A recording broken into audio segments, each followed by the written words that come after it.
that address. I'll get with you for that. Address of 1005 Shalimar Point. All right. Next up, irrigation issues. Mr. Vice President? Yes, the irrigation is up and running, and I'm not sure that's the right street. It's Shalimar Point, who knows where that is? Anyway, that is up and running. They found out that they had put in a 2 horsepower pump to push all the water, and it turned out that there was a major leak in one of the yards. They fixed that leak. They don't need 2 horsepower anymore. It's blowing all the tops off of the sprinkler. But it's up and running, it's regulated, and anybody who lives over there ought to see water, so that's good news. Okay. Chase, Bella, are you guys here? All right, they did help in getting this started, so I want to thank them for doing that. All right, so that we'll move to close that item. Gate issues, there were some gate issues. Anything outstanding, Mr. McMember? Nope. Okay. Members of the community, any, since this tends to be an on again, off again issue, anything recent on the gate? Negative. I would bring up one question that I know I've been asked, is how it works with the key fobs. Some of the people have them and they don't work. Are they supposed to see you to get them fixed or replaced and all that kind of stuff? I recently got the Schuster ski fob working, and they were brand new. I don't know why they quit working right anyway. I'm to the database and make sure they work. Okay, and for the members that may or may not know, what's the cost of a key fob if they don't have one? $45. $45 for a key fob. And the $45 is like the deposit. If you move away, when we turn it in, you get $45. Okay, refundable 45. I have a question about the gates. The other night, it was around midnight, the light was inside the shed. Who manages that? How do It we was a get- mistake. It's Somebody okay. left the light on, somebody turned it off, so you probably won't see it anymore. Send us some contact, Okay. turn it off. No, but that's good. If that were the case, obviously we Did you want to see make sure anybody somebody. inside? I didn't even look, sorry. Just we obviously want to pay attention to that. So the second issue on the key fobs, is there a way, Michael, that you could put a little something on the front page saying, need a key fob? Sure. Contact, you hit that, it brings up an email to a member at large. Yes, So the MS email, is it not right? Member at large? member at large Sorry. at shalamarpoint.net. But if we do that on the page, it'll be easy. You can click it, it'll automatically bring you up your web. It can be coded to do so. And we If you already, need a battery, can you buy a battery anywhere? yeah, or- go to Batteries Plus, I'll go with it. The other thing I was gonna say for the welcoming committee, that's something that we put into their letter, that they let newcomers know they have an option there. For the key fob. You said the other president sent out a Yes. and then if you go to the I need to confirm. Well, and we also have a welcoming group that goes around, so as long as it gets there. I think, again, I'm not gonna try to tell the treasurer, but as time's passed, the treasurer just want to communicate with the newcomers. Tells them, gives them basically a keypad code. Anyway, we don't need to say what it is, but anyway, you give them, and they can change the keypad code. And also, tells them they can contact me or. So the comment is that the member at large is saying that the treasurer is usually the first person to reach out to the new members in the community. I think that's fair. The reality is that the best way to do this is for us to have it as a process with the welcoming committee, and also since everyone comes in through their realtors, the realtors should be giving them to the webpage. So I like those two avenues as good ways. Obviously, the treasurer can also do it. want to get them on the rolls for the community. Yes. Yes, sir. They say, ladies in the back can't hear, when Denny, when you talk, they can't hear the back. So just- That's why I repeated it loudly. Because the microphone around when you're talking. I don't trust they'll give it back.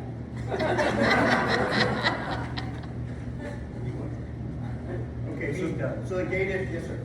Yes, sir. I think, Mike, you can put a link on the webpage. Yes, sir. All right. That's a real good idea. Okay.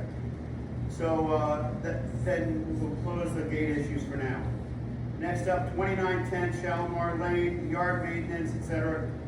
This is a note to myself. I need to reach out to the landlord.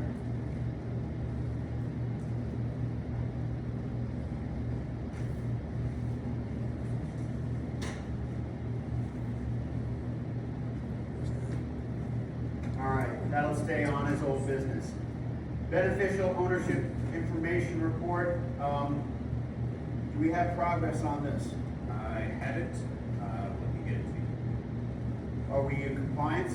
Yes, we are. All right. Then, all board members have their FinCEN IDs. We are in compliance with the Transparency Act. Do we need to post anything on the webpage for this? I don't think so. Okay. Then I'll scratch that one. So that's closed. Yeah, that's closed. I also need to reach out to Malice Properties, have not gotten to that.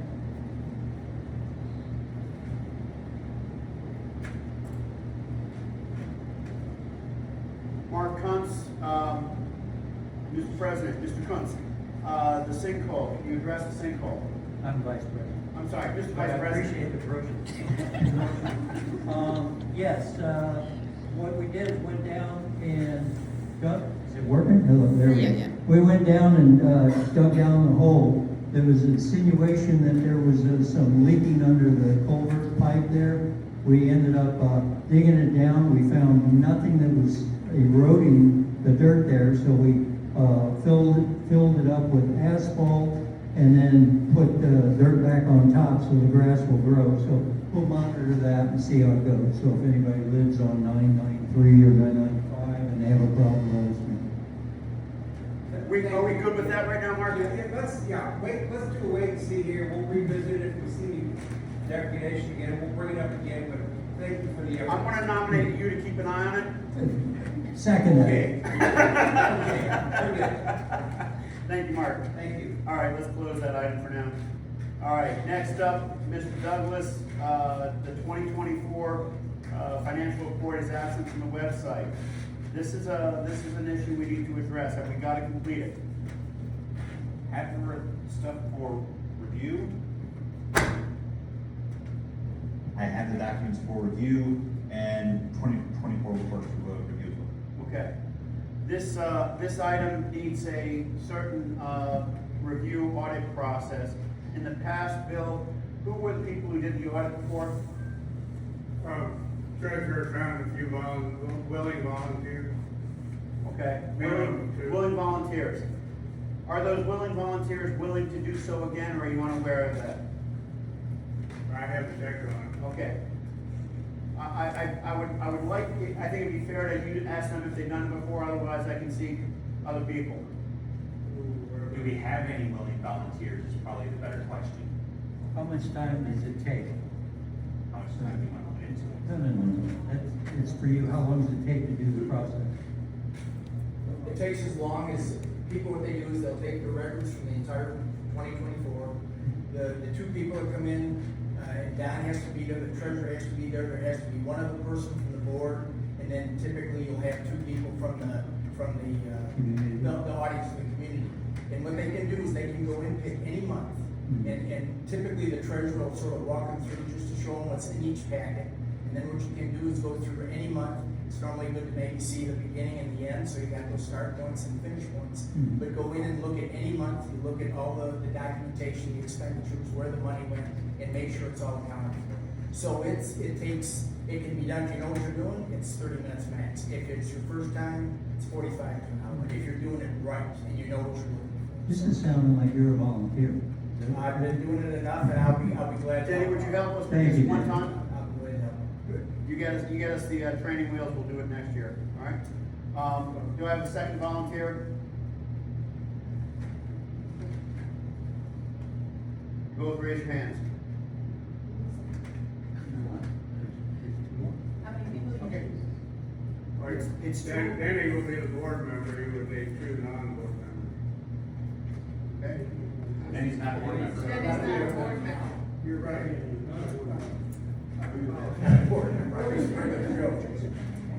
But you're essentially auditing yourself. Yeah, he can't do that. He can't do it. He can't do it. No, I know. I won't do, I can guide it. In advisory capacity, I agree. All right, then, Those two. No, let these two do it. okay. Clark? All right, let's give you, Mark volunteer? Clark Reed will volunteer. Clark and Priscilla McAllister.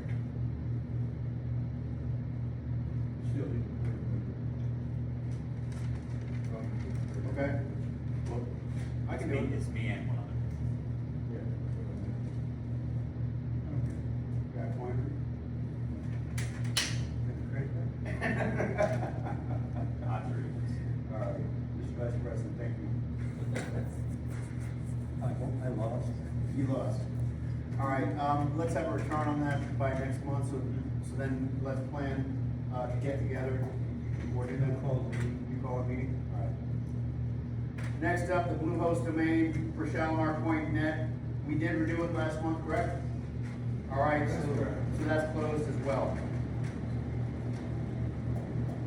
Other old business, property management company issue. We were looking for follow-up with that. I'll speak to that. Okay, Because Don Didier's out of town, Sue Ellen, the Olsons have had a lot hit them lately, and so I said, I'll just bring it up. We met with an industry expert, at our last meeting, which was 10 days ago, and, learned a lot of what's going on and what we need to do. The report's gonna be held until next time, so we will get Don back and we'll have that report. But we learned a lot at the last meeting, and it's proceeding on. The key here is we have to get buy-in from the whole community, and so it comes with an education arm, and getting everybody so they understand what this all means, and then a vote toward the end of the year, sometime later on in the year. okay, so then we're gonna hold that off for next month. Okay, you'll have another report next week. Okay. So Cove and Court irrigation, for some reason I had those two together, I think you've addressed the one on, was it, what? All right. There was another question, a member of the community brought up that their, sprinkler system keeps getting shut off. I am not familiar with that location. Anyone here have a problem with their sprinkler systems being shut off? It's the next cul-de-sac down from, Chase and Bella. And it is, That's a code. it's the And program. here's the problem. There is a Rainbird box there that is open. So anybody can go in and turn it off anytime they want. What we did in the first one I is think that's put what's a happening. padlock on it. I think that's what you need to do. My understanding, because it came to our work email, is that it's manually being turned off. Yeah. So it probably needs a box and a lock on the, Okay, okay, someone to take that? Okay. Sure. I can send you a list of these things. Yeah. I love what you're doing here.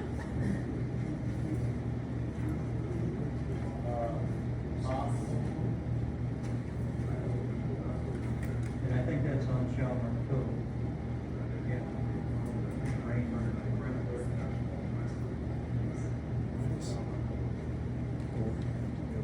All right. Miss Tammy, election committee report, anything new? I know I still have to get to you Brenda. and Brenda. Oh, on what? I need to get with you about, I was bad, I didn't get to you with the points on the, can we get together in the next couple weeks on the follow, I wanna get those lessons learned out there, Follow up There. on what? Election. election. Oh, yeah. Okay, Yeah. that's me, that's a follow for me. And then I also have, follow-up comments. I also have follow-up comments from previous board, as well as, Bert Everhart, for his, inputs and feedback into how the election was handled, and then, Bert's comments of intimidation, resulting in his, resignation. Thank you. Okay, we addressed that at the last meeting, okay. Yeah, let's the three of us get together, we'll bang out the lessons learned, we'll include whatever comments are there and footnotes to that, and then we'll bring it back next month and have the board vote on the lessons learned. Can I ask a question? Yes, ma'am. Chama, if you come in from, at the corner, there is a base, a basketball right on the street. And this was brought up before, I brought it personally, and it was the first deal that happened was that it's, the basketball is right at the corner. When I come into it one night, I almost keeps playing it. That should not be on the road, on the street. Okay. I don't know if somebody can look at that again. They should look at that. I'm sorry, ma'am, I'm gonna, so you're asking about a basketball, a basketball Basketball stand right on the stand street. on the street, On the street. okay? Shalimar Lane. Where is it? Oh, Shelmore Lane. That's, I've seen it. Shalimar Lane, Yes. right at the corner of. So here at Shalimar Lane, right in the corner, Okay. house on the corner, they have a, small, movable, basketball hoop, just sitting in the end of the street. Okay. I kinda like the idea of kids getting out and playing as long as it's not something, but I think the question of safety is something we also have to look at. And the fact that it's movable, there's a lot of issues on this. So this is a movable stand. There Okay. are other properties that have that in the same, but they don't do it, they move it out from the street, they put it on the yard or on the driveway. Okay, when did you bring this up before? This is the first I'm hearing about it. Well, you are, it was brought up on the previous. Okay, okay, so this is the first time this board's hearing this. Yeah. Okay, great, that's fine. So the second issue then is, this is a safety request, right? Yes. Okay, if it's a safety request, and I think we can take it within the context of safety.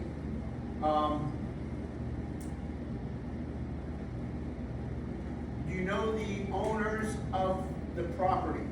Yes, sir. What They are house right number? across I'm on 2916. The owners are right across, right on the same corner. I just wanna reach out to them and talk about safety with them. I think that's probably It would the really be nice if somebody. did 2917, 2917 Shalimar Lane.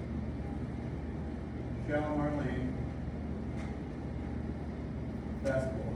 All right, I think the most appropriate thing is a simple discussion of safety, okay? So the other basketball hoops that are up in the neighborhood are at the other end of the driveway up next to the house. So when they're playing, the ball is going toward the house and they're on their driveway actually playing and not in the street. Okay, but that's not really an issue for this family, right? Right, I know, I'm just saying where the other ones are. So, In their driveway or on their own property. yeah. Well, we don't have any rules about where they have to put a movable basketball stanchion. We do have rules about Safety. safety, we do have rules about things that are put up, improvements and things like that. I think that we don't wanna be making a rule about every basketball hoop in the community, so that's why I don't think the other basketball hoops are an issue. Right. This one is about safety, if I'm hearing it right. Yes, it is, and even the utility, you know, waste management, that understand all that, they kind of have to make tweaks to it, because it's right at the corner. Okay. Okay, well, thank you for bringing it up. I will hopefully have something for you about that next month. Next up is the insurance company check.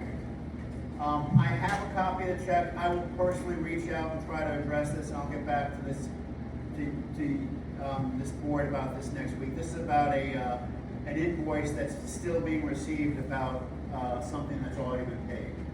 And I left it on here because I just want to make sure that we close the loop.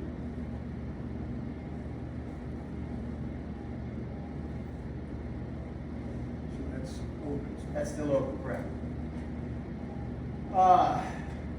As far as the website, Michael, I need to stress this. We need, your recommendations and your follow-up on updating the website, in particular, the canvassing of the community. I've had 2 different people tonight come to me. Do you have any idea where we're at with regards to how reliable the data is for the members of the community in the address book? Well, I was just speaking with Don about that, and it's not done yet, but one of the things we're gonna do is export the data from the accounting program as well as the website and compare them and see which one has the latest data, and then merge those two and then update the older system. And then as far as the emails, it's no problem to send an email to everybody to update your profile. The issue I'm having is knowing which people have actually read the email. Yeah, I don't think that's safe. I want to make a recommendation here. Who do we have as the welcome committee? Tammy? Tammy, I think this is a great issue for the welcoming committee. You with maybe some volunteers, literally a roster and go to each home and say, I'm here on official business on behalf of the board, and we can give you a letter for this. We are verifying contact information for the website. How do you wish to be notified? Email, by mail, etc. We can come up with standard questions, but I want to have a canvas across the community so that the IT, then we can upload that to the IT and we'll have an accurate database so we can push information out, people can communicate with reliable data, and likewise we can also pursue contacting from the board perspective. You have anything like that? It's already in every year. Okay. Here's all the things. Look at that, we've already talked about it. There you go. Anybody have a Sharpie? I want to sign like Donald. I've been working on that already, and I'm about 70% with updating and getting new phone numbers and such. And I have a letter that it's, and I need to talk with Mike a little bit more about it as to whether, I know some people said in the last website, they only want invoices only. They were very specific about what they wanted to receive via email. So I'll need to show you that letter and see if this is something that you agree with and if we can actually do it through the data engineering part of the software part of it. I think that we have to be a little bit strong in this because this is actually a formal function of this Right. board. Right, So people have to be able to be reached, right. okay? But it seems like Don should have the most accurate information that people are receiving their statements and their bills. So that should be a very good starting point. You're right, let's ask him, is that accurate? Maybe. I have no way to determine if anybody is receiving their email messages. So that's whether, and this was bigger conversation is, are they, the emails that we send out, that I send out for invoices, it's all done through QuickBooks. So if it's going to be caught in your spam folder, we need to figure out, are people do I have the most up-to-date current email address? have they changed? But also two, are they receiving the messages?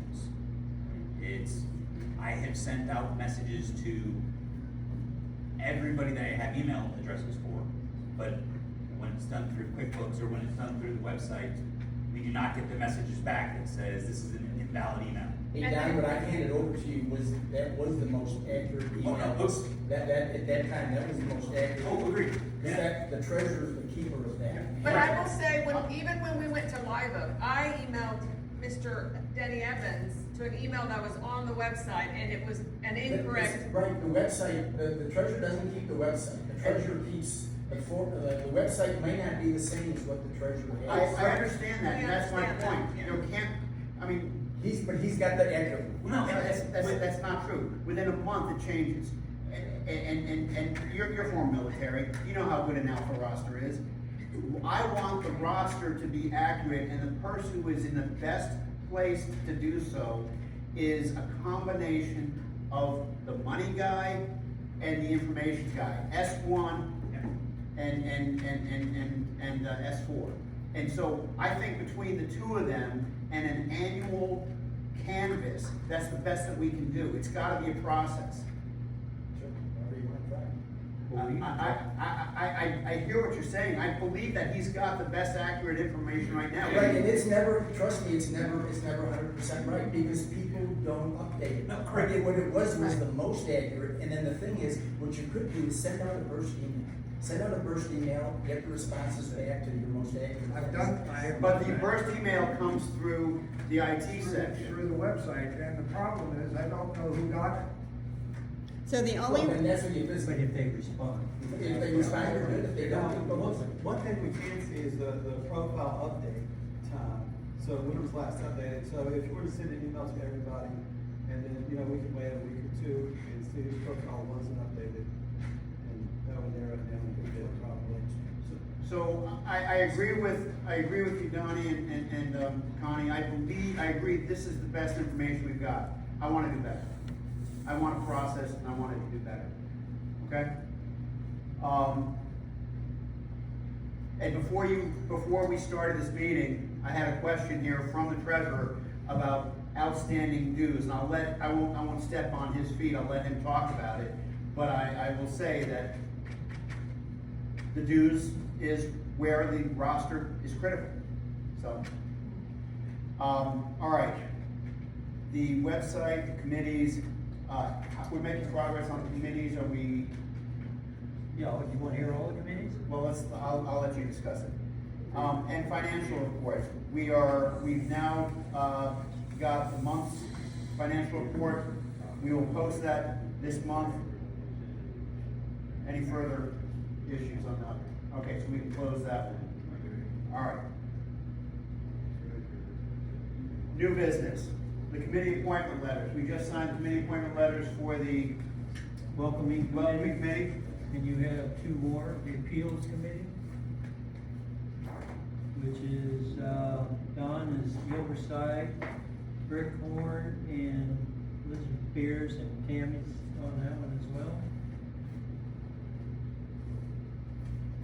And then we have the architectural council committee with all the latest, there's some additional folks from, before, there's some folks that have been on there for a while, so that'll complete that process. Okay. Do we have any outstanding committees that are not yet?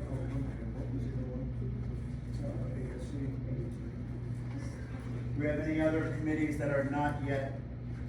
Okay, let's check we have the welcoming and the social activities. Okay. I don't think there is one for gate review, well, that was just an ad hoc thing, Okay, so Fields, close that one. yeah. And, I'm not sure about under Denny, if he has, do you have any committees under you? Okay. And then all the rest of these are legit. Okay, so these, this list needs to be posted on the website with Mike, and then the committee's chairman should likewise be post on there so that the if somebody has a question, they can bring it up with that committee chairman. Okay, so let's get that information to Mike. So the organizational chart and the committee chairs. Okay, and that was my last item on this one. The second one, I did receive a records request from Mr. Updike, ESQ, regarding information. And I did complete it, I did submit the information for that. I know we had some comments and emails, but that's been addressed. Okay, so that's closed. Next up, there was some email chatter about the junior golf tournament, April 11 through 13, that you had some interest in. How'd that go? Do you know anything about how that went? Oh, the Stockton Golf Course. Yeah. Their tournament was great. Okay. There was also the discussion about possibly inviting a representative from the golf course to address the community at our board meetings, like committee report. Anyone have any comments or questions about that? I think it's a great idea. Mr. Hall and The junior tournament went very, very well. We even had some of the volunteers in the neighborhood that actually put up some of the interns that ran the tournament here ago. We had probably about 75 or 80 different juniors from all over the country. Some of them were from Germany, Canada, Japan, and China. It was a great, great turnout. Great tournament. A lot of volunteers helped out with providing water and snacks and bananas and whatnot. Went very well. They're going to be back next year as well. Outstanding. Yeah, it was good. The county promoted this through their tourist development council. So it was a win-win for everybody. It was good. We had a good turnout. As to the request to have somebody from the golf course kind of give us an up-to-date about new and ongoing issues with the golf course on a regular basis, how do you feel about that? Yeah, I think we can make it a point here to have one of the directors here to do that. We have no problem with that. I think it'd be great. Good idea, yeah. All right.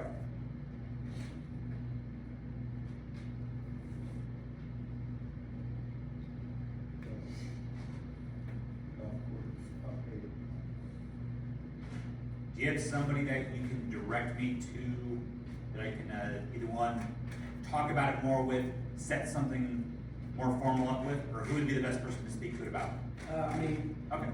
and it'll either be myself or I'll designate somebody here to make sure we have a presence here at every meeting. Okay.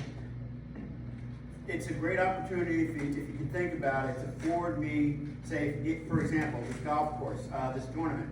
If you forward it to me and we can get it out there, the people here, I guarantee you, they would have been happy to either set up a little stand for water or to, be the gallery on the 18th and see the kids play. I mean, it would be a great thing if we could, if we know about it coming, so. Yeah, that's fine. And we have things posted around here on the doors too, if somebody wants to take an interest in walking up to the clubhouse.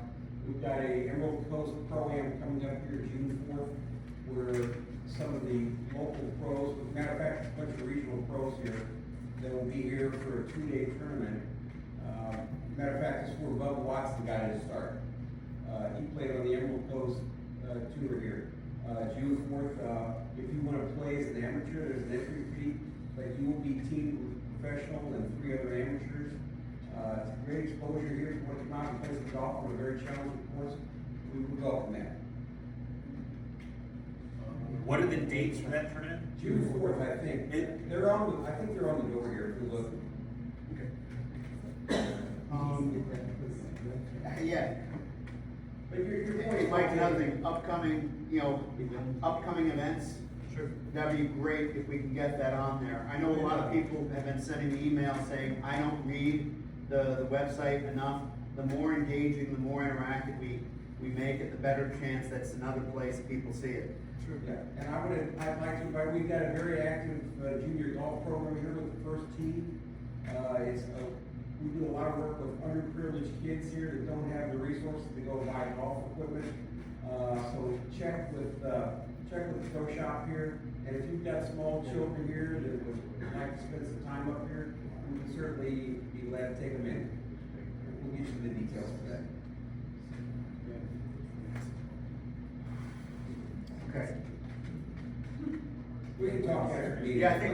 think we gotta flesh this out. I think it's some Agreed. great energy, but I think we really need to give people a little bit more hard targets. Agreed. All right. But thanks for that input. I think it's really good. The next up is, we've talked about the Shalimar Point Drive sprinklers being shut off. We had a community member request for minutes to be emailed. That community member says they don't see the website frequently enough.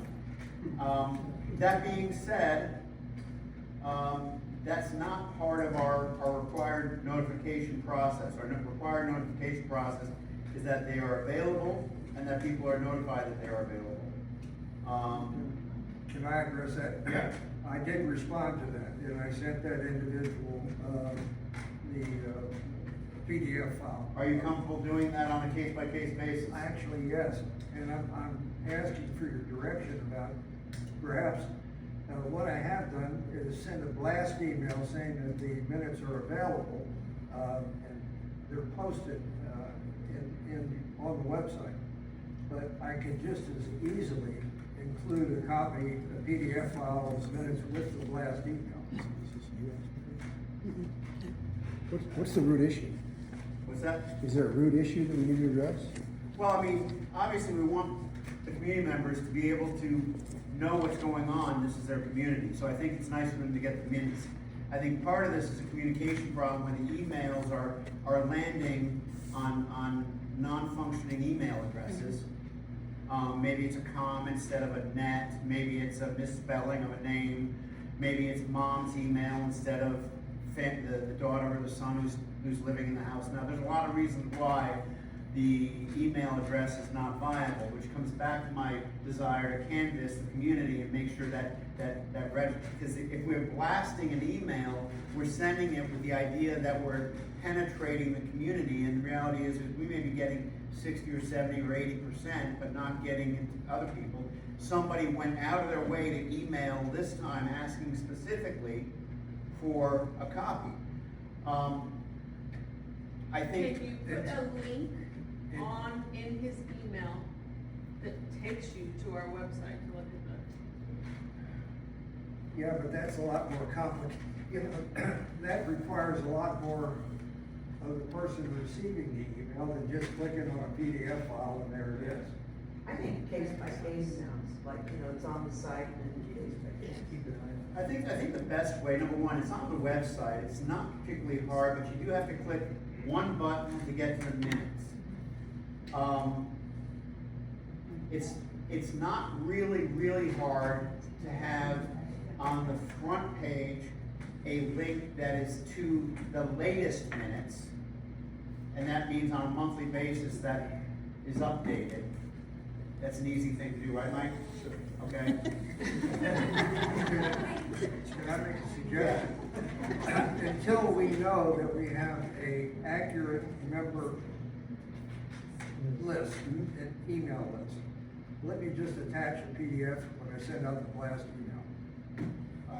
This is not either or, Carl. I agree with you. You're welcome to do that. What I'm trying to say is, I think that we need to push on with trying to make that database as reliable as possible. Because then, once we've done this, and hopefully with Tammy's help, we can do this in the next month, we can next month let you forward that in a blast email with 90%, 95% reliability that is going to those people. Okay? All right. All right, so right now you'll email whoever's asking for it, you'll send a blast. Yes, sir.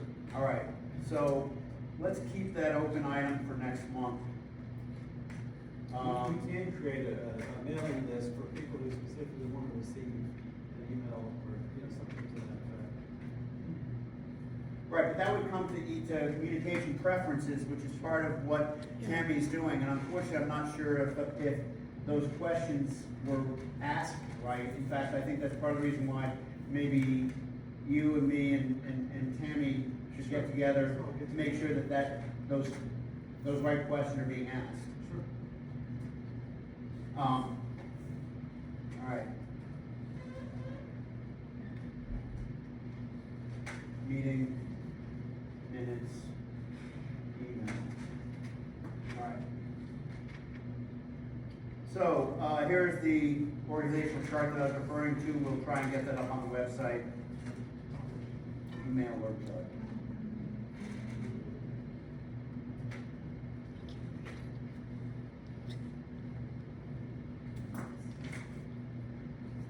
All right, I've been going all along. The only thing that I wish to do here is to clarify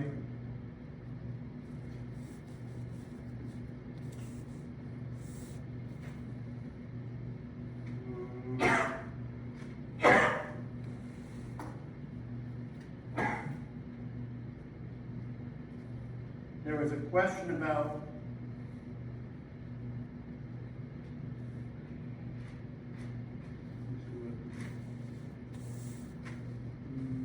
sorry, Lena.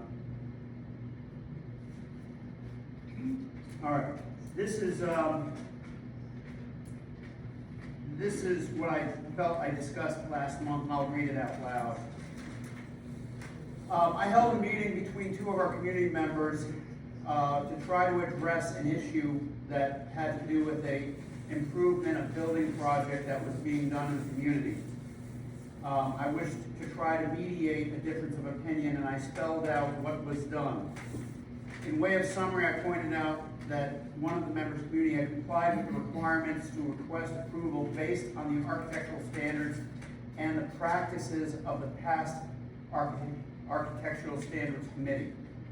I also pointed out that some of the errors of the past Architectural Standards Committee and the past Board of Directors made with regards to failing to meet, failing to have minutes, failing to obtain board approval, as well as some of the board's errors with regards to rubber stamping the ASC recommendations and failure to provide appropriate oversight of the ASC.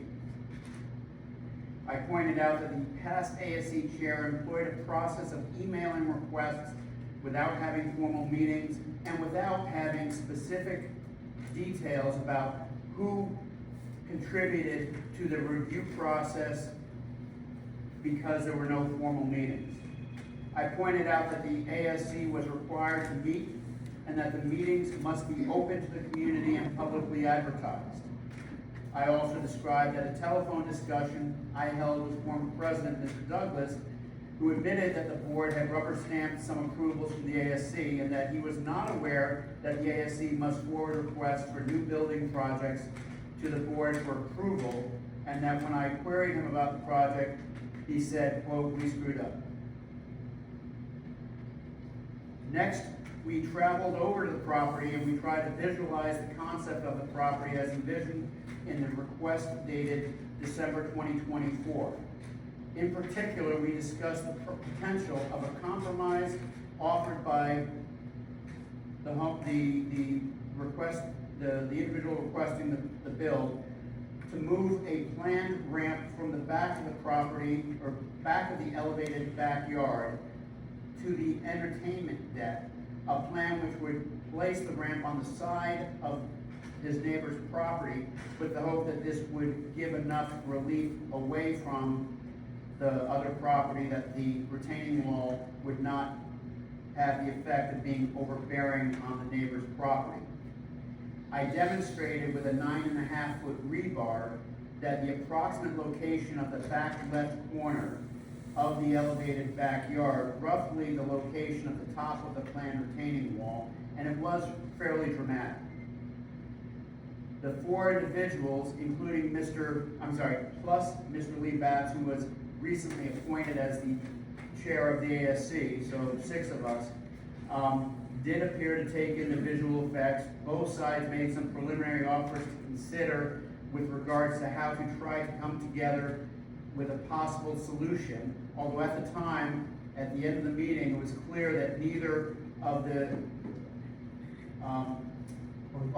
parties were able to come up with an agreement that satisfied each other, and I felt that we were at an impasse. I then stated my observations from having done a fairly thorough dive into all the available information. The Reeds did in fact request approval from a duly elected board, and the board's selected chairman of the ASC. The ASC's requests, the Reeds' requests dated in 2021, 2022, January 24, and June of 24 were received by the ASC and reported to be approved by the ASC chairman and the board rubber stamping the request. The December 2024 request came after the transition of the past board to the current board, and due to administrative issues with regards to the transition, I don't think we fully appreciated the nature of what was being done, and we certainly didn't receive this in a timely fashion. The December 2024 request was approved by the new board in January 2025. Okay, that board was under the, Mr. Bert Everhart, who was president at that time, and the minutes of the January meeting affirmed the approval at the recommendation of the ASC chairman. We as a board did not review that request. We had not seen that request. We did not have any presentation of that from the previous ASC chairman. The minutes do not reflect who served as the board member liaison to that ASC. The board was in transition with 3 new members, and there were some growing points from our perspective. I filled in as the acting president in February 2025 and was formally selected to serve as the president in March. Ultimately, as the president of the board, I became involved in this in March when I was queried by the previous ASC chairman, Mr. Lorne Palgren, on March 14th. Following a few weeks of research, I called the 2 parties to my home to have a mediation and discussion of this and to try to reach a compromise. Based on my research, I advised both of you that the ASC was not operating under rules as prescribed in the architectural standards, and that the board was not performing their duties as required by the governing documents. So that although the Reeds' requests for improvements, the building, the seawall, the retaining wall, etc., were submitted properly and appropriately, the ASC and the board had not met the standards expected of them based on my review of the architectural standards, and I provided the references for those statements. As noted by Mr. Reed, the June 2022 request for modification did change from 2 5-foot high retaining walls to a single 10-foot high retaining wall. I believe that's actually the June 2024, is that correct? Okay, so I have a date there, is the June 2024. The discrepancy further highlights the misconception that the board and the Architectural Standards Committee were doing their due diligence and reviewing the request for improvements as required.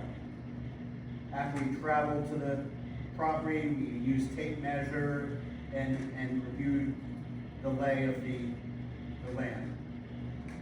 At one point, Ms. Robin Braisley seemingly offered to allow a shorter wall, perhaps 2 to 3 feet above the Braisley's backyard.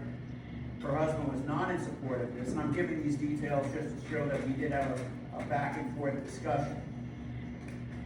Clark was not satisfied with the 2 to 3 feet wall, and he appeared to possibly consider being willing to bring the elevated backyard down some, but not to the height, not to the 2 or 3 feet that Robin was. So although Clark was willing to come down some and Robin was willing to come up some, it was too much for her husband, and so clearly an impasse. Alternatively, if the Reeds in the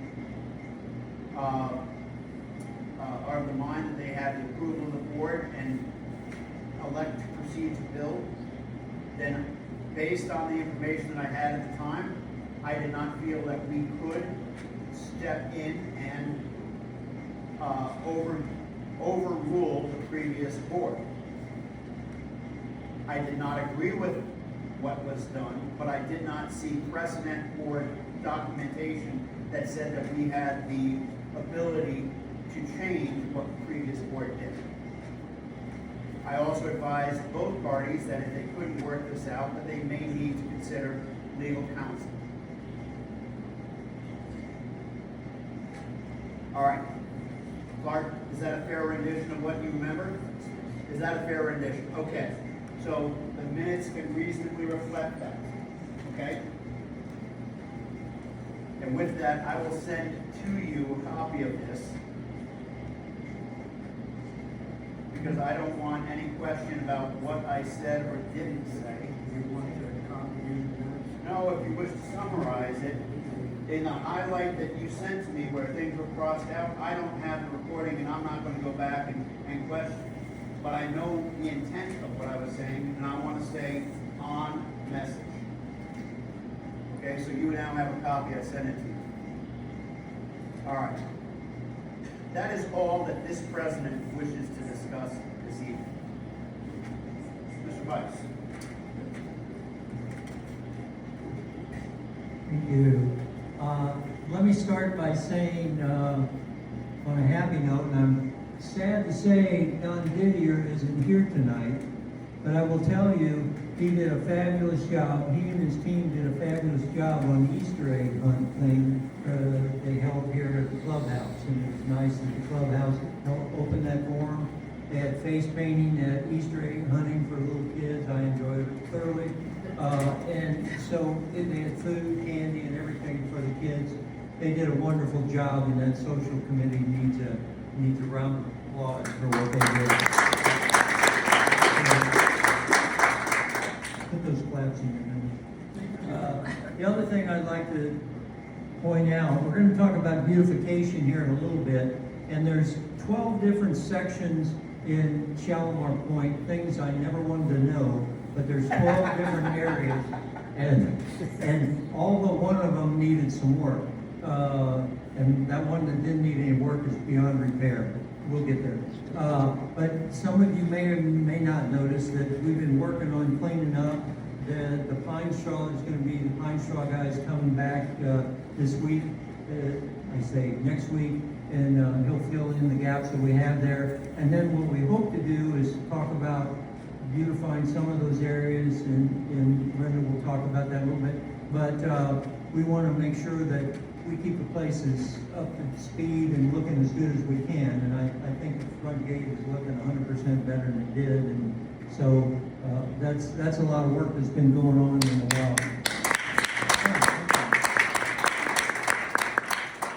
There was a sign down on Shalimar Lane that's now put back up. Lady, that's your house, right?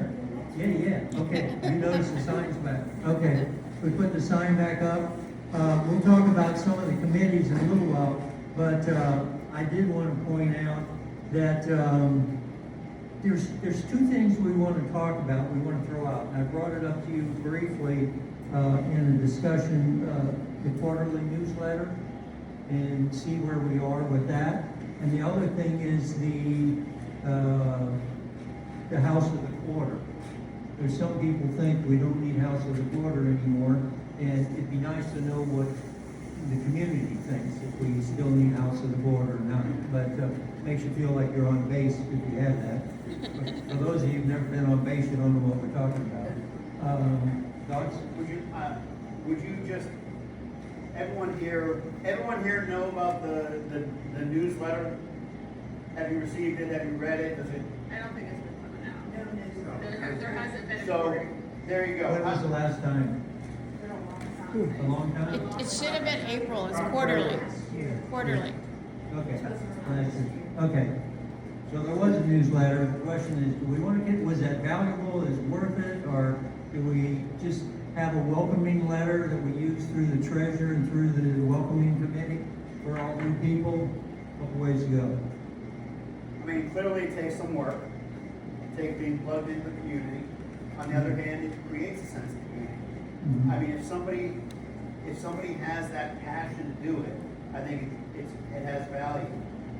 Unfortunately, I also think that it's a burden. When it becomes a burden, people don't. Well, it's something we can leave open and we can review it next So, week. Sam, it's one way to get information out. Typically, it goes out with the, Bill? with Bill, so, but it's a good way to disseminate information. People typically don't read their email too much, and if you wanna get something out or update people, in the past, it's been safety things, it's been, if there's been a burglary or something like that, because a lot of times, that's the only way you can reach out to and touch people, so it's beneficial. I know it's a pain, and the timing is such because you've got to mail it to some people that you mail their bills with. If they don't take their email, that's another thing that we sort of have to include in the bill that you send out.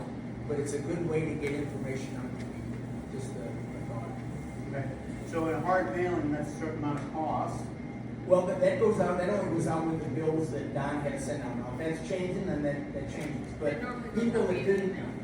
Via email. It normally goes out via email unless you're sending a hard copy bill, then it gets in the hard copy bill. I mean, we're all thinking that everybody gets email. Not all of our residents have that accessibility. Not all of our residents can read an email, can get an email, or have a laptop or a computer. So what do we do in those cases? No, I agree, but if you heard what I just heard, was Denny was saying it goes out with the bill, which Yes. means, Which is nice. which means that he's sending it to some people who get their bill by mail. And then we're saying it comes by It email, goes email with the bill. Yeah. so it can go both ways. I'm okay with it, but we need to commit to it. I think what I'm hearing is, we like it, we wanna continue to try to do it. Is that what I'm hearing? Yes. Okay. You get a volunteer. It's usually the secretary that does. The You have to secretary write has, a the letter secretary and has the put it recorder. from the president. I can find somebody who will write that. Okay, and where do I get the information? It comes from everybody there on the board, it gives you input, and you consolidate That's that. the order of it. Okay. And now with that, do we want House of the Border in there or not?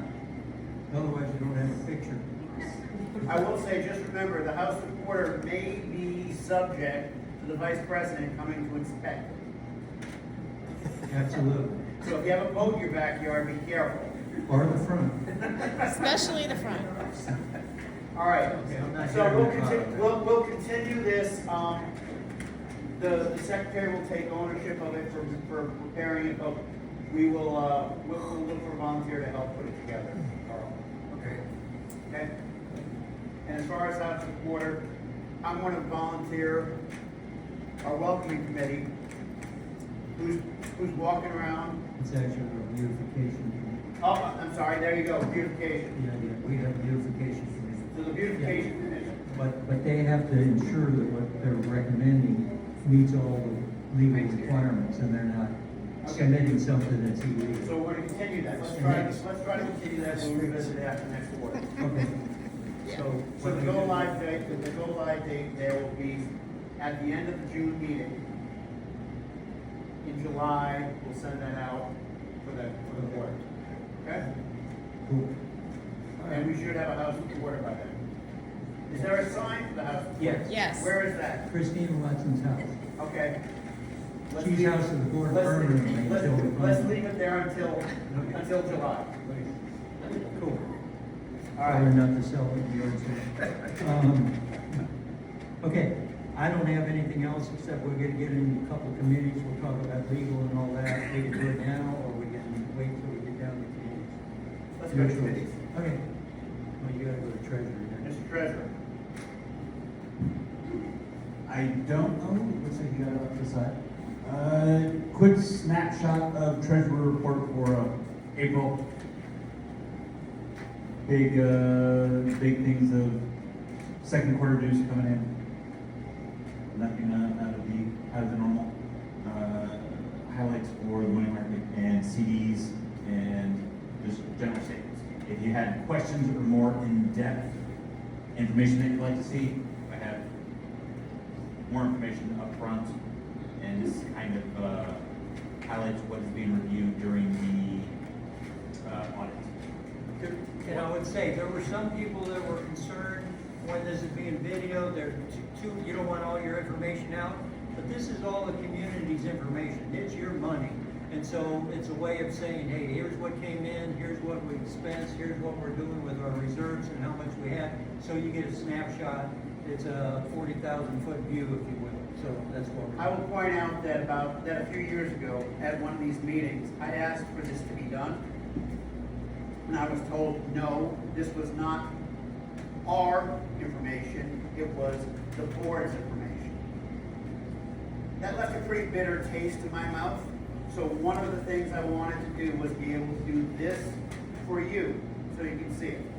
Okay? All right. Thank you. So, hey, I have a question. Yeah. There's a bit of variance. Can we explain the variance just Sure. generally? It looks like a lot of parentheses. So the way I read this, and correct me if I'm wrong, That's year to date, or I'm sorry, that's, we have the actual here, we have the actual year-to-date here, this is what's been budgeted. So the difference between the year-to-date budgeted versus the year-to-date actual, because of the math, ends up being a negative number. So we didn't budget for the capital expense money market. We just put that money in there. That's where the 20K variance. No, the year-to-date has been budgeted for that. And we it has just not been haven't spent spent. it yet. Okay. Okay. Yeah, that helps. Thanks. So that's saying year to date, we've spent $52,000. Actual year budget is 146. So there's approximately 94,000 yet to spend in the remaining It's really 7 months. Okay. It's just an accounting thing, as the former treasurer said, it's an accounting thing with parentheses. The reason it's important that you just recognize, it's this minus this. Okay? Yeah. All right. I'm just used to seeing parentheses bad. That's Yeah. now that you explain it, it's fine. Okay. All right. Very good. Next. If you want to do a quick snapshot of the second. I didn't include it. You asked me not to. I will, make a pitch though. This is your Oh, no, I was pitch. just gonna say, it's, one thing is that there's probably about 30-ish people that haven't provided assessments for the quarter. So this just goes into added, or for us to try and get correct information. Yep. Also trying to remind and remember people that dues are always due. Assessments are always due the beginning of the quarter. Part of it is, some of this should be on homeowner to remember that first month of the quarter, oh, I owe something. Others, it's, we need that email. Yes, we're here to provide that email.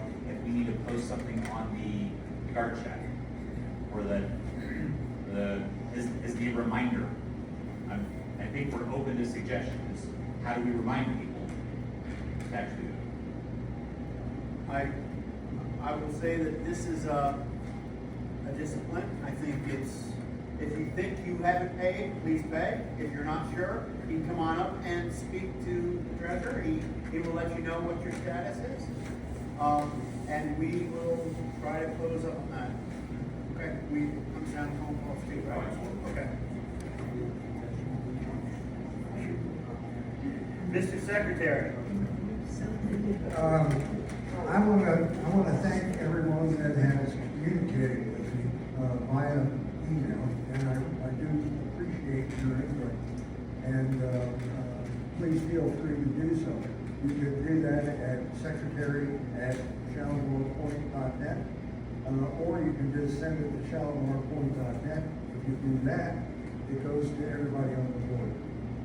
All right, so if you want to send a last email to the board, just send it to shallowmorepoint, or spell it at shallowmorepoint.net. And if you want to send it to me personally, secretary@shallowmorepoint.net. I appreciate your input and I will respond to you. On the 5th of May, we got a thank you. I want to thank you for the upkeep of the Circle Drive in our street, Shalimar Lane. It looks better and safer. I would suggest you get rid of the palm tree, which is hanging on the side as you drive around. And that was from 2916. Magda, thank you. And Pete sent me an update on the appeals committees, which I have corrected on the website, so the members of the appeals committee should be correct. There have been three members that have requested to speak. Ms. Reed, Ms. Brasley, and Mr. Latham. And when we come to the end, we'll address that. And that's all I have. Okay. Mr. Member? Well, as I said earlier, we're doing well on the gate and it's working satisfactory right now. And for those of you that were aware of all of the things that were going wrong, it turns out that we had some lightning issues that burned out a lot of the various boards on the equipment. And they just finally replaced them all and it seemed to fix things. So, as I said earlier, we need to keep our fingers crossed so we don't get hit by lightning. Seems to be a bane of this community. But anyway, bottom line is, I don't have anything that's my particular requirement, except the issue that you've talked about already at length with the property across the street. If you recall, I am the point of contact for the contractor that's going to fix Masters. And I talked to him today to see where we were on that. And he seems to think he's going to be able to do it within a week. And I don't know whether, it sounds like the issue across the street is still not, I'll call it, has not been settled. Well, I appreciate the contractor's willingness to help us. I hope his willingness to help us, regardless of whether or not. Okay, let me go a little further, Sam. This problem is mobilization of his equipment. And he thinks he's going to get it mobilized to fix whatever it is across the street. And with that mobilization, we will get Masters fixed. Unfortunately, I can't make that kind of commitment. Anyway, I'll leave it at that, just to let you know that I'm staying after the fellow, and for what it's worth, even with increasing prices, he's staying with the same proposed bill that he would be giving us to fix it at $3,800. So that's a good thing, but it still needs to be, I guess, a situation that is tied to the property. Well, it can't be tied, it just simply can't be tied to the property across the street. That is an issue between two of our community members and vicariously through the board. And this is a totally different issue. And unfortunately, as much as it bothers me to say that we might offend somebody, the reality is if he's willing to do it, we're happy to pay for it. If not, then we might have to go another pathway. Okay, that's kind of what I was insinuating too. If we want to press forward, if the property across the street is going to be held in abeyance, I'll get back with him and see what he's going to do as far as mobilizing his equipment. Hopefully he will. He's a great guy, a good contractor. We used him to do the work at remodeling the gate in that place. And so I look forward to him being able to do it, but it's evidently he thinks he's going to have his equipment here for this next week to fix the property across the street. But it doesn't sound like it's going to be different. That's all I have. I just want to ask Danny, is there any estimate on how long the bridge, is it close to caving? Is it, we got 6 months, a year? What's the take on it?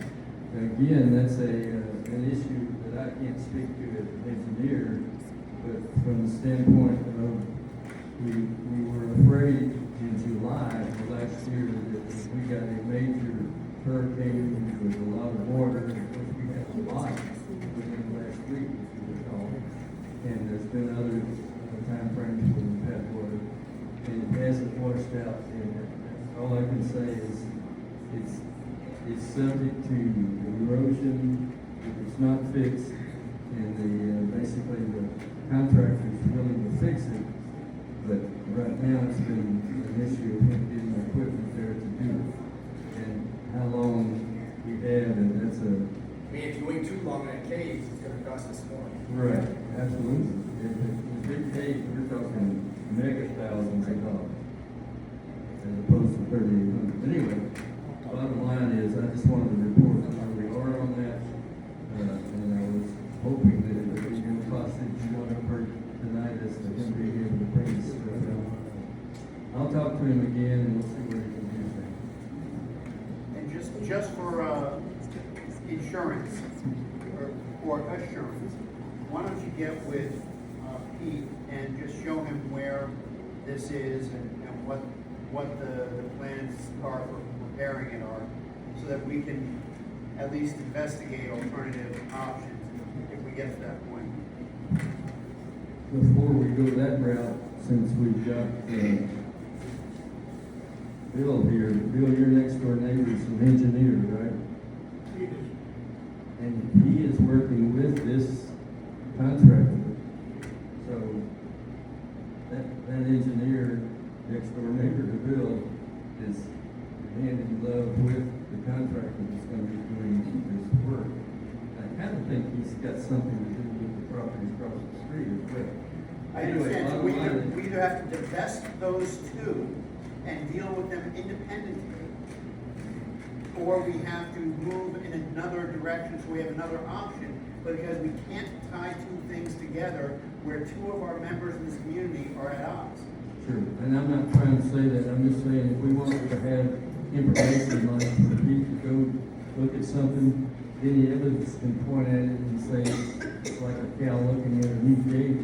I don't know as much about it, but Bill's neighbor, who is an engineer, would be the one to talk to about showing you what it's going to take. Sure, we set that up. Hey, Bill, do we have an invoice or an estimate or anything in writing from this contractor showing what work he was going to do? I have not seen it, no. I got a verbal from, Mike Okay, Newell. so I also have. Mike showed up and got a quote from the contractor, and it was relayed to me verbally. Okay. I have a question. Was this engineer on the ASC board? The engineer that you're talking about? He said he wants the advisor to the architectural committee. Okay. All right, so committee reports? Yeah, we're gonna start off with architectural standards. Lee Batts is our brand new chairman, probably afraid to talk, but sick. We're just starting to try to have a paper trail for everything. That's the only thing that I'm trying to pay attention to. Oh, we have? Okay, we're done. So I'll go ahead and announce that it'll be posted tomorrow. We're having a meeting on Friday at 4 o'clock. And I'll post it out there on the guard tower, be at my house. And we have a slight agenda. I thought you was put this up there. Don't need to? Okay. Well, we only had one item since I got into the job. That was a backyard renovation. But we have 3 pending requests that we will be discussing in our meeting Friday. We have 2 holdover members that were on the committee and said they'd like to stay on the committee. We have 2 new members, Stacy Azar, who's here, and Will Allgood, who lives down in Choctaw Lane there, close to Pete. That's all I have. Appreciate it. Next on the list, committees, social. Is there anybody from social? I know Don's not here. Oh, you want to talk about it? No? Okay. July? Oh, June? Okay. Okay, we'll hear it next month at the next meeting. Okay, super, appreciate that. Welcoming committee, Tammy? I welcomed one new neighbor at 806 Choctaw Lane, the Kellys, they're moving from Niceville. I walked all the way over here for that. Yeah. All right.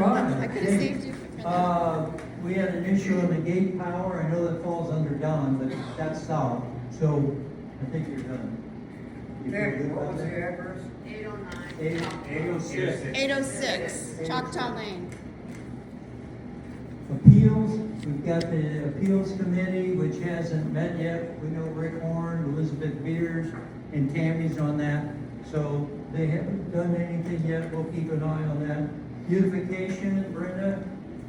Don't you want to show a picture of the gate power where it is? Nah. It's on the building. If you show where the power is, they'll steal power. That's what Sam said. Are we worried about the You never know.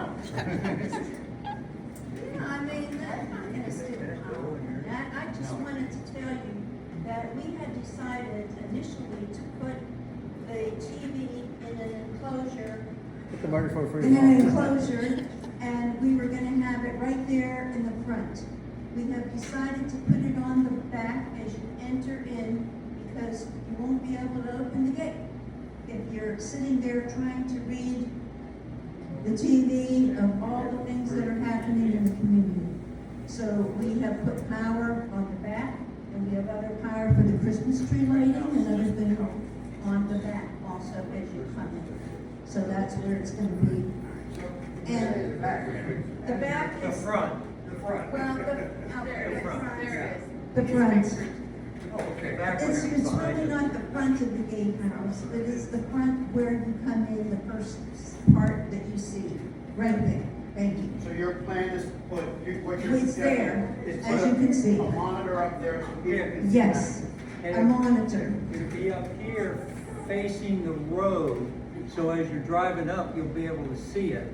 And they talked about putting it on the wall where the billboard is right now. And the problem is you'd have to stop there and turn your head and look at it if you're at night going through the gate. So I think that'll work out pretty well. But as you can see how dirty the gatehouse is, number one, needs to be clean. Okay, number two, there's a cost for the enclosure for the TV that we have, gotten from Bert. It's 40 inches and it has to be weatherproof, and that's close to $300. Okay. And so that needs to come from SPOA, if you can swing it. And, there is the bracelet that I think, needs to be done. Okay, so now let's move to the beautification committee. One question, Yes. I hate to ask, but if there's something there, is it possible people are going to be distracted and plow into the gate? Sure. I mean, I'm getting a bunch of head nods here. And I'm gonna, it's, right now, all we're talking about is power locations. I think we're getting ahead of ourselves, like we're talking about a TV. I mean, right now, it's just power, we did power, let's, if there is plans for TV. The next step is the enclosure. Yes, that's the next step. The full, the reason for all this power was for Christmas decorations. And for a First bought a TV. TV. And a TV so that we could put all notifications on there. Plus minus, That was in the initial, what we came up with. I will disagree with that statement as the chair of the community, but.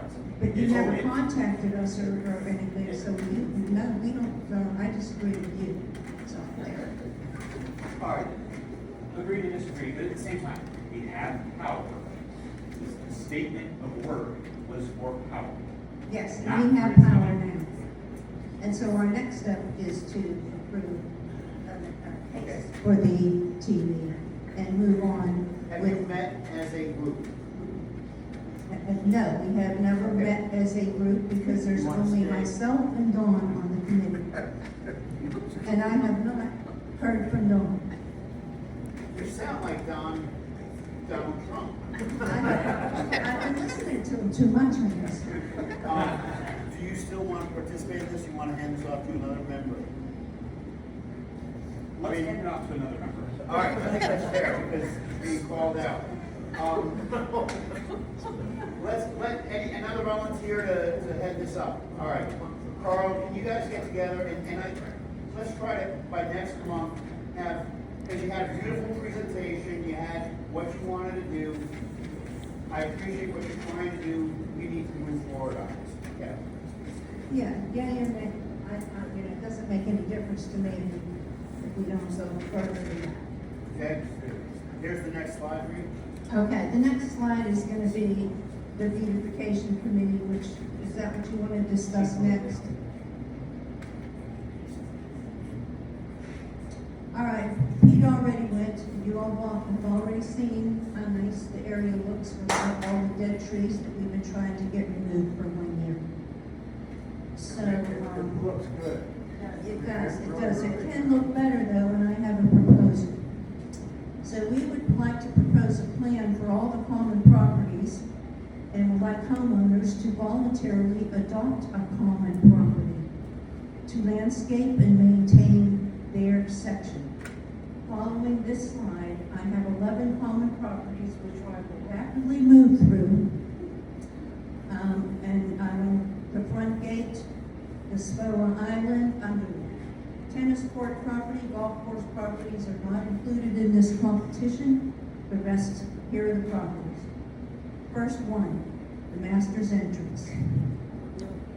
All right, that's, clear that out.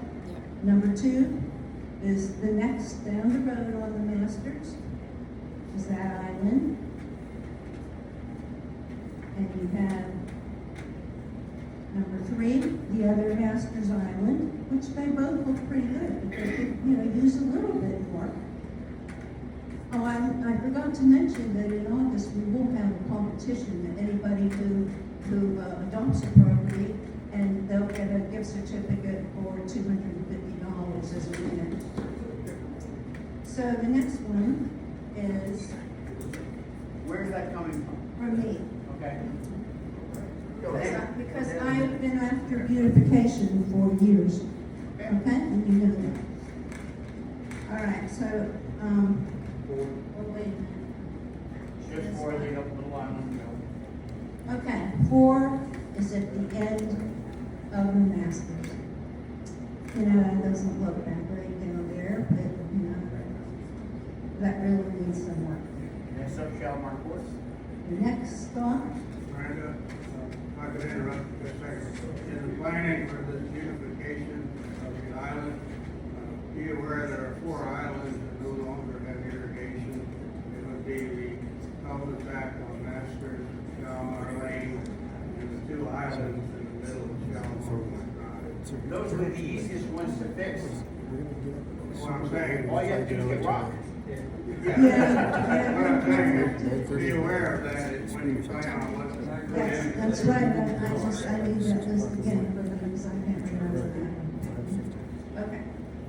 Next, number 5, number 1, Shalimar Court, and you can see, I wish that blue could get painted brown or something, but that's, someone could take that. 6, number 2, Shalimar Court.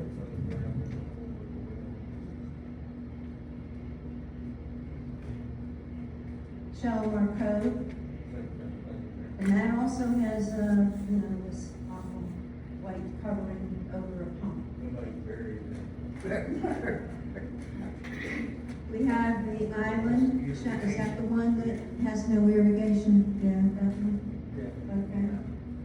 And then we have the other, number 2 island on Shalimar Drive, does that have, it looks like it has no irrigation. We could get some bushes that, Okay, and then we have the hedge, and that's not too bad either. I mean, you can have some annual flowers in here, really pretty expensive. And then the last one is awful again, the Shalimar Lane, at the end where the maintenance golf course. Pardon me? It does look better, yeah. It just, it looks so forlorn there, but, All right, so that's it. So that's what I would like to do, and I would like to put together, and I'll send it to you, to Carl, and Carl can send out to the general population what our competition is gonna be.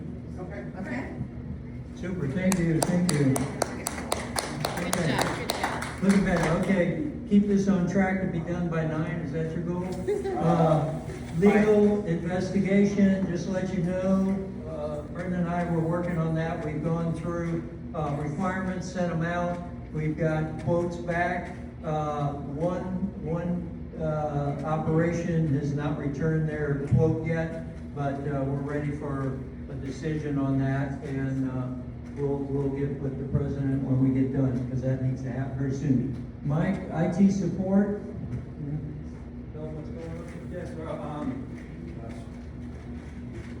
I updated the link on the homepage for the, what you just asked for. Oh, just now? Yes. Boy, that was It was easy. We're working on the design upgrade, so, I'll give you this bell this week, we've got the system upgrade, but we'll do the design upgrade hopefully this week. What else is there? Yes, sir, we're gonna meet, I think tomorrow, so that works. And then I'll get these other changes done, the community update, link to the minutes on the homepage, that one is next.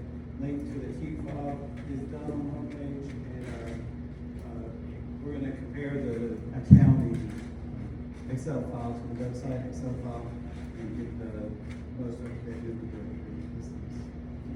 I think that's Thank you.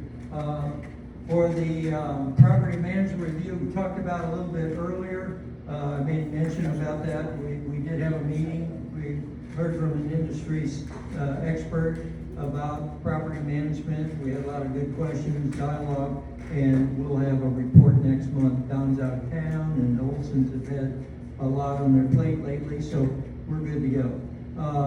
In the election review, who's running that? So. You talked about that. I Yeah. mentioned it, and I have I think a it's done. alibi on that. I'm gonna have to get with Brenda. Okay, that's all we have. All right, next up are community members request to speak. Clark, you're first up. I'm gonna pass, everything I want to say is said. Okay? All right, so Clark passes. Robin, you're next up.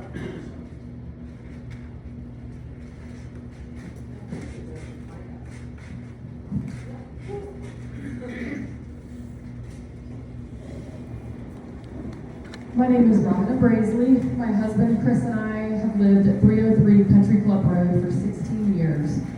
We've completed 2 construction projects and followed the covenants fully both times. We have strong relationships with our neighbors, many are close friends. We were excited when someone finally bought the lot beside us and immediately began trying to be good neighbors, notifying them of trespassers to their new dock, congratulating them when they notified us they were finally going to begin construction, and defending them when so many people were furious when they removed every tree and a very large oak tree that towered over the end of our driveway.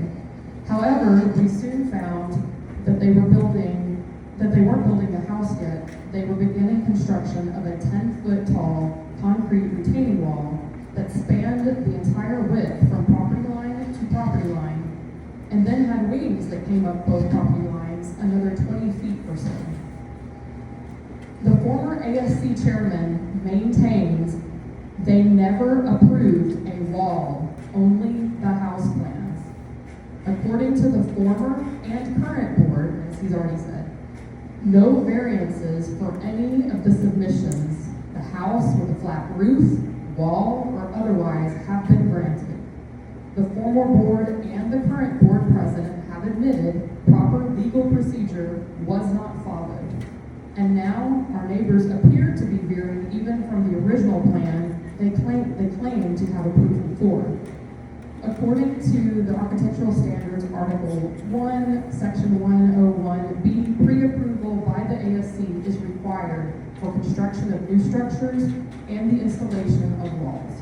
According to the Architectural Standards, Article 1, Section 102F3, formal meeting of the ASC will be scheduled when the proposed improvement involves new construction or major structural modifications. Notice of the formal ASC meeting must be posted in a conspicuous place in the community at least 48 hours before the meeting.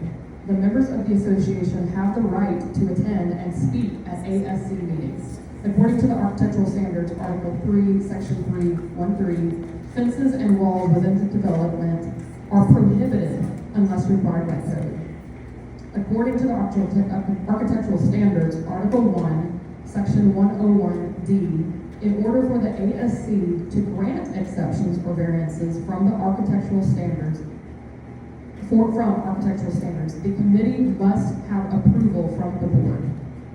Under Florida Statute Section 720.303.2, meetings of the ASC must be open to all members who have the right to attend and speak at said meetings. Our new board president has promised us he will do business differently than the previous board and will follow the covenants and apply them fairly to all. I would argue that must start now. Our neighbors have chosen to continue building the wall at their own risk, as we have asked them and as the board has asked them to halt progress and try to come to a reasonable solution.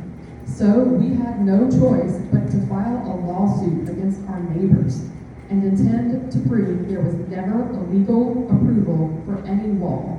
It should never have come to this. How many of you wanted fences but were denied variances or were sued by the HOA for wanting a fence for your dogs? The Critides family knows this all too well, better than anyone.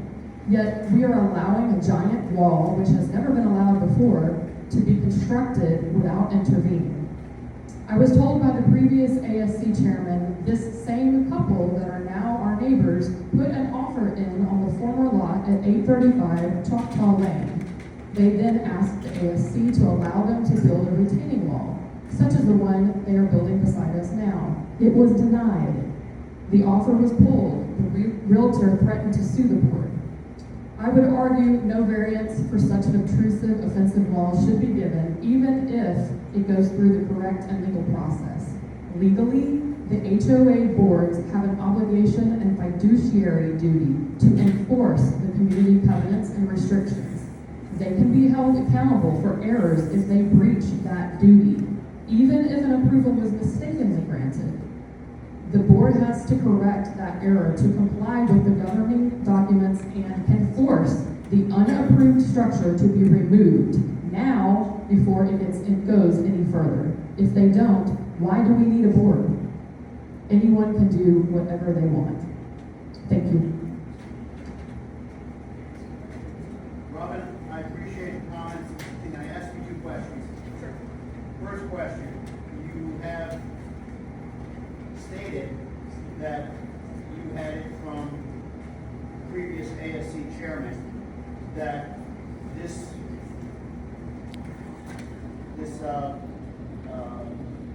member of the community had previously requested this at another property. Is that hearsay, or is there verified, do we have any verified information on that? We were given that knowledge by the previous Architects Review Committee chairman, who was given that information by Tom Ellis. Okay. So as of now, it's word of mouth. Yes, and you can verify that with them. And that's why I said I was told.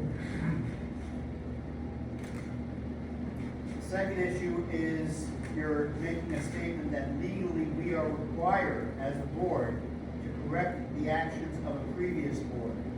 Under what circumstance are you making that claim?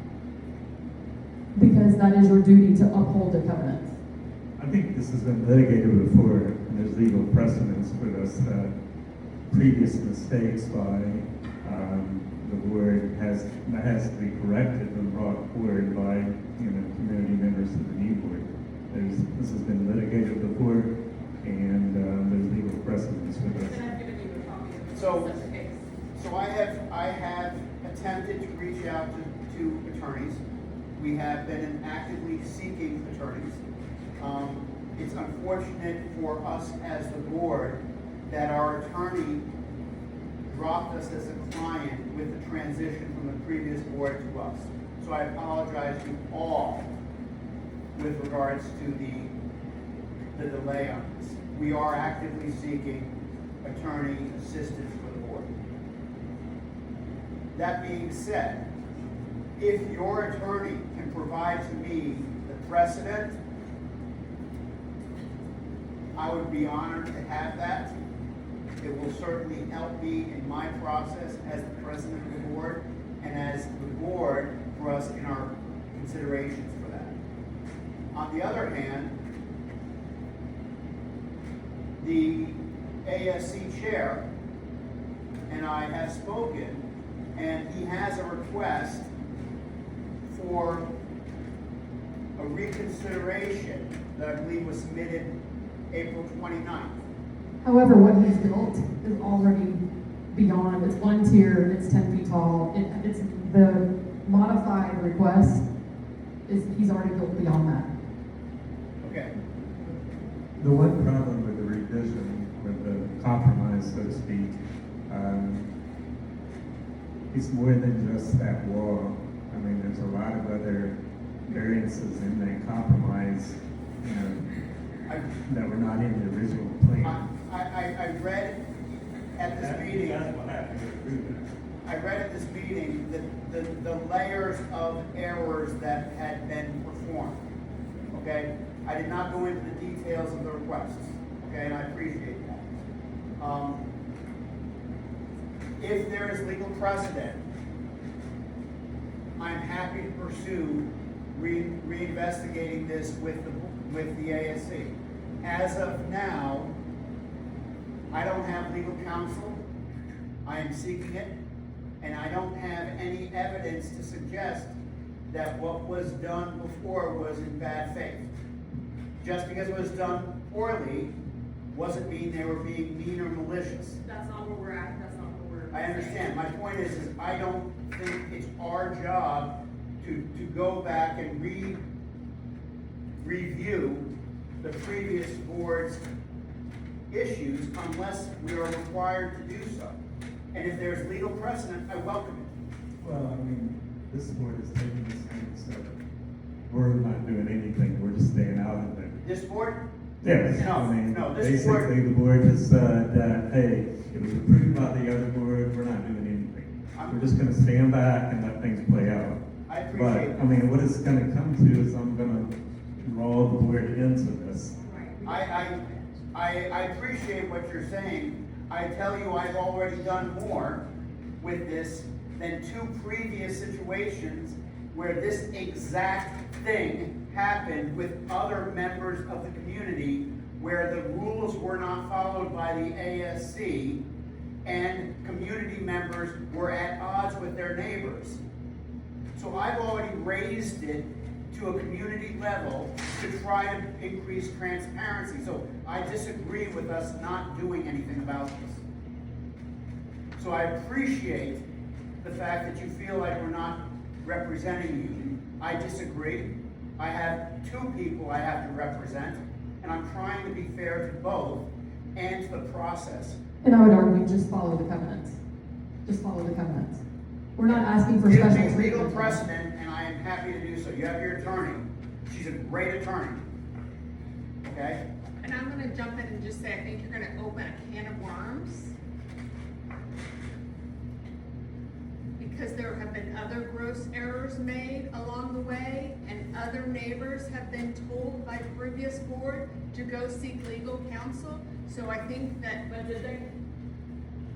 They didn't, but I'm just telling, I'm a good. Actually, they did. Yes, they did. One of them did. One of them did, one of them did, but I'm telling you, I think if we're gonna start down this path, and trust me, I wanted a variance, and the previous board said to me, we do not grant variances, and it is very clear in the covenants Yeah, but that there's they a have the protocol to power grant those, to and that grant is those not followed. variances, and oh, by the Therefore, way, the approval is those invalid variances because have it been was not granted to other followed. people within the neighborhood, so neither here nor there. I'm just saying, we are gonna open a ginormous can of worms by a lot of gross errors, and like you mentioned, we, the Gratitis, were targets of a lot of stuff when we started saying, would you just please follow the rule of law as written in the covenants, not what we use as arbitrary and capricious, we're gonna let this household get away with it and not this household get away with it. So I just think as a community, we need to be careful. I agree, you have a gross problem. I'm not taking away from it, but there's going to be a lot of strife and there's gonna be a lot of people who are, that's all I'm saying. So I'm not disagreeing and I'm not taking sides. I'm just I will telling you. say, the litigation or the process is very lengthy. And costly. And costly. It sure is. Which is why I tried to mediate this, okay? And we have not been able to do so. So I appreciate the situation you're in. And I am happy to review anything that suggests that I have a legal requirement to do so. I am not aware of one. I have looked. I have not pulled out, ChatGPT and started looking for legal precedent, but I have reached out to some attorneys and I have some further, so we are going our pathway. If your attorney has that, please forward. I complied with your attorney's request to provide information. If Mr. Updike wants to reach out to me and give me his precedent, I'm certainly going to consider it, okay? Or we, the board, will consider it. Okay? So thank you for bringing this up, and I'm sorry that you're going through this, both of you.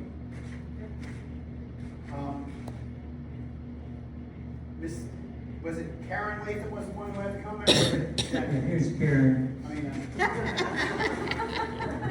Hi, I work for Karen Latham. Well, I mean, email came from Karen, so. By way of history, we met at Fall Beach High School 50 years ago. A long time. That's why I work for. My name is Brett Latham. I'm a neighbor of the Braisleys. And I care very much about this neighborhood. I appreciate what the new board has done so far. And I want to thank them for their service. I was approached to consider the board and I knew better. But I appreciate y'all be willing to do what you're doing. Let's say first, our houses are family to us. I mean, we live in our houses, we own our houses, we don't rent our houses. It's not land, it's our home. And I know many of you have been involved in homes for many years. Whether it's your current one, you've only been in a few years, but most of us have lived in homes a long, long time, and they're very precious to us, and we want them protected. And there is one reason we're in this community, and it's not because our house is so nice.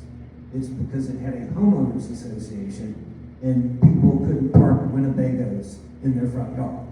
And I like that. I feel like one of the most important things that a board has, a homeowners association has, is to tell people what they can't do, not what they can do. There's other things, and those things are important too. But the single most important thing in my mind is telling people, yeah, but when you moved here, you knew the rules, and you can't do that, and we're still not gonna let you. This project is a big deal. If you walk over there, it's just a few feet away. The wall is enormous, okay? I share their seawall. The seawall continues from 301, actually it continues from before 301. And it goes down, it's 10 feet high. My seawall is also 10 feet high. We built our own seawalls, but they're all pretty much right there at 10 feet high. This is not a 10-foot high seawall. This is a 10-foot high wall above a 10-foot high seawall. It's a big deal. It's not a little deal. The grade of the property is obvious. You can see it all along there. And it's not the grade of one property, it's the grade of the property to the east, or to the whatever, east-west. But it's several properties. They all have similar grades. And this one will not have a similar grade, or grade even approaching the other ones. It will stand out from a far distance. In fact, we have a distant neighbor over on the other side of the fence. It's 7 Country Club Road, which is not a spell home. And they have the exact same wall. They have a 10-foot, 10, 12-foot wall on their property. They tower over their next door neighbors. However, their 10-foot wall is from sea level. It's not 10 feet on top of 10 feet. But nonetheless, it creates an enormous wall that their neighbors look at and have to look over when they can.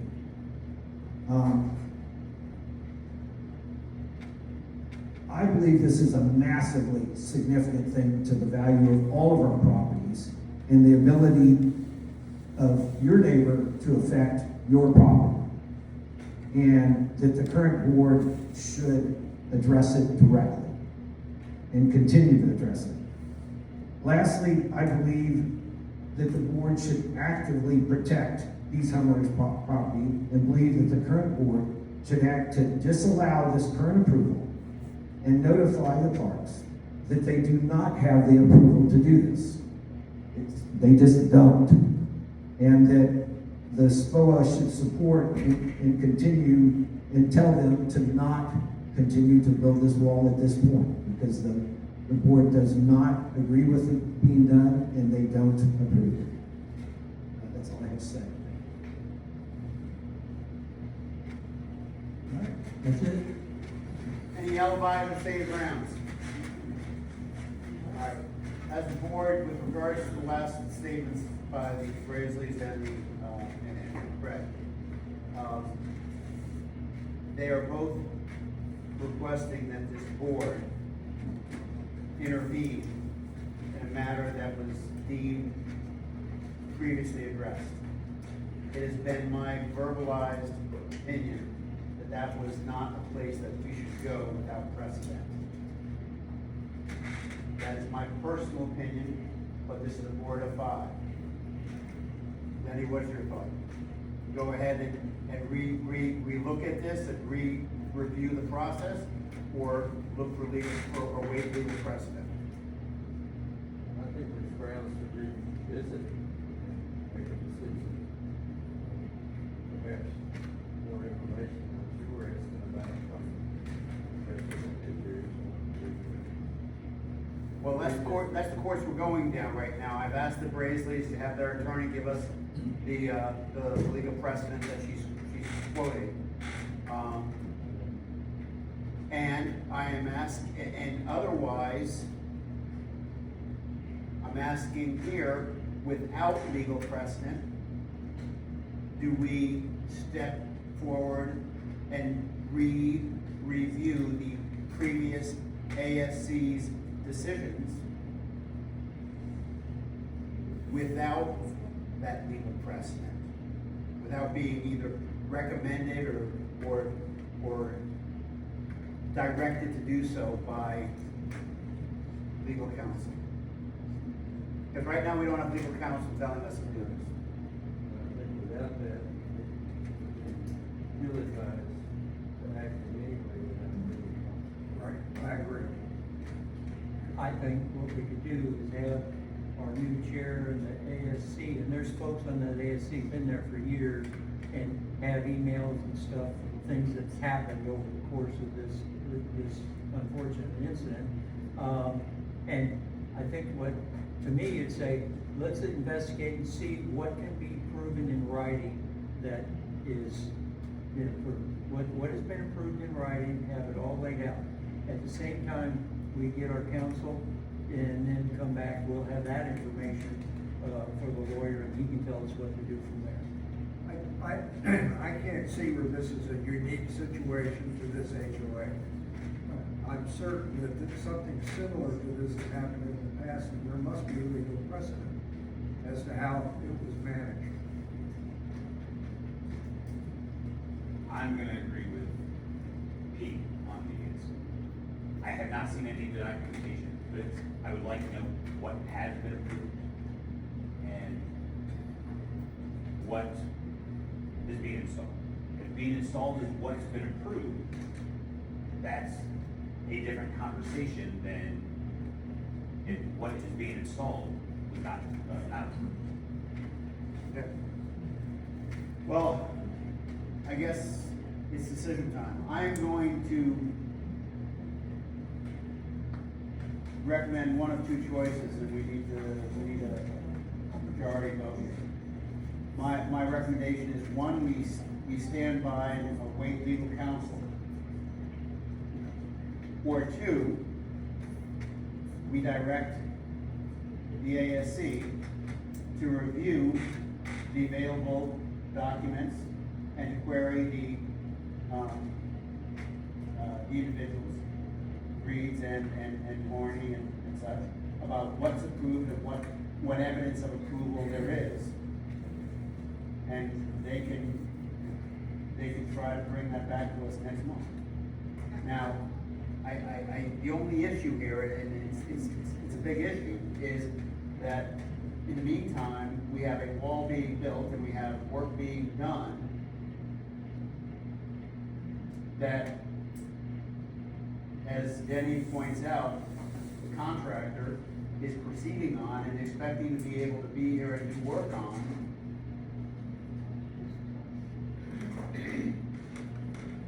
And we are either going to have to request them to not do so. Wouldn't the Braisleys have done that through their lawyer, asked for a stop work order? We previously did send a letter and ask them to stop. And And I said if we did, we would move forward with a lawsuit, and as soon as we saw that they were moving forward, we filed a lawsuit. But I mean, We have sought injunction, an emergency injunction, it is scheduled for June 11th. May I just say If I something? may- And that's an emergency injunction. I had a similar situation, and also, the former board, I had absolutely none of myself. But there's a couple of points. The first is, we have a number of witnesses who are very compelling in their favor.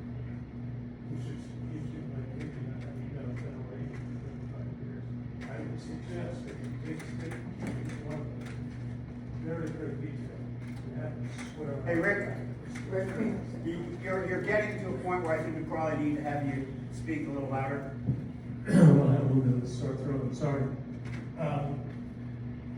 Do I need to repeat what I said? Yes, please. Okay. I went through a similar situation, and, the prior board was involved, I ended up getting what I did, I lived in myself, I represented myself.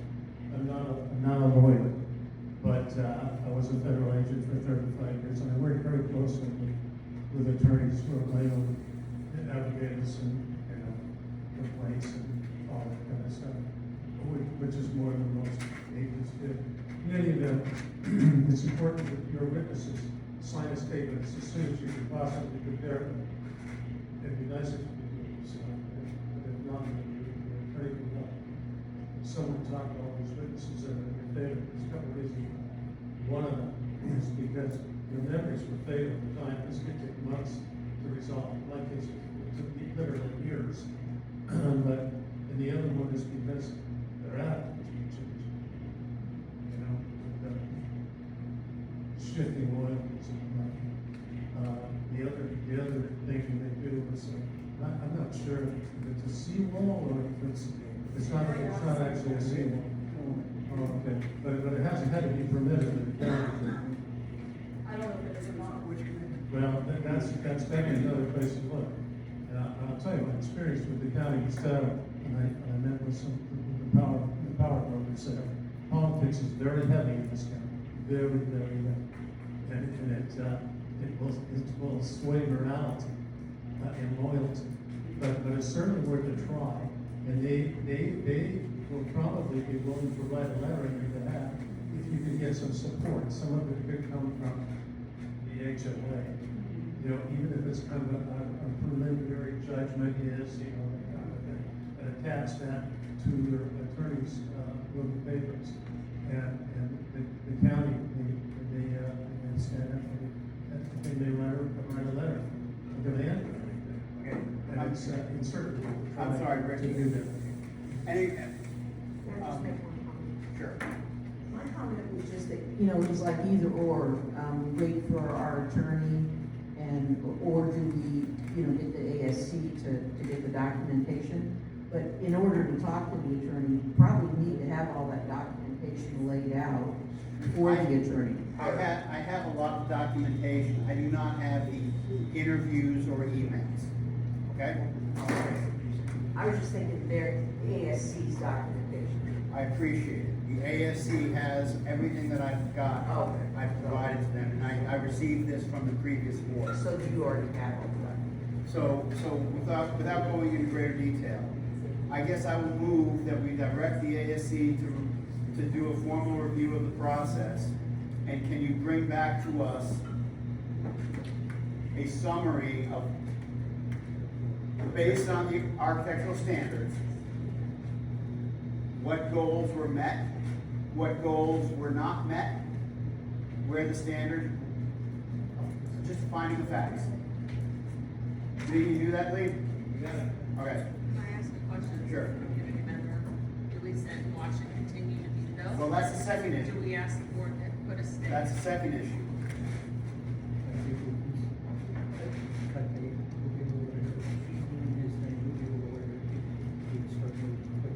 So we just have to make the lawyer, we're not gonna make a decision here. I mean, we can request of the party to stop. And I will say that if, as everybody should know, under the covenants, if something is deemed to be not approved and you proceed to do it, as I know from having to take down my own fence, not only are you required to take it back down to the point where it was, but you are subject to penalties if you do not do so. So I can ask.